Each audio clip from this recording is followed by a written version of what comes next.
அஸ்ஸலாமு அலைக்கும் வரஹ்மத்துல்லாஹி வபரகாத்துஹு. அன்பிற்கினிய சகோதர சகோதரிகளே, 3 மை மிக ஆபத்தானது. 3 மை மிக ஆபத்தானது. 1 பெருமை, 2வது பேராசை, 3வது பொறாமை. பெருமை மிக ஆபத்து நிறைந்தது. அல்லாமா இப்னுல் கய்யிம் ரஹ்மஹுல்லாஹ் அவர்கள் சொல்லுவார்கள், உசூலுல் மஆசி ஸலாஸத்துன், அல் கிபுரு, அல் ஹிர்சு, அல் ஹசத். இந்த 3 செயல்களும் பெருமை, பேராசை, பொறாமை.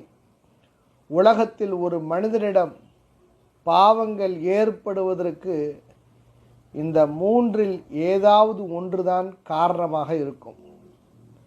நீங்கள் எந்த பாவத்தை எடுத்துக்கொள்ளுங்கள், இந்த 3ல் ஒன்றில் போய் இணையக்கூடியதாகத்தான் இருக்கும்.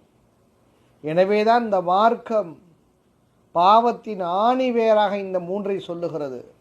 அல்லாஹ்விடத்தில் இந்த மோசமான குணங்களை விட்டும் பாதுகாப்பு தேடிக்கொண்டிருக்க வேண்டும்.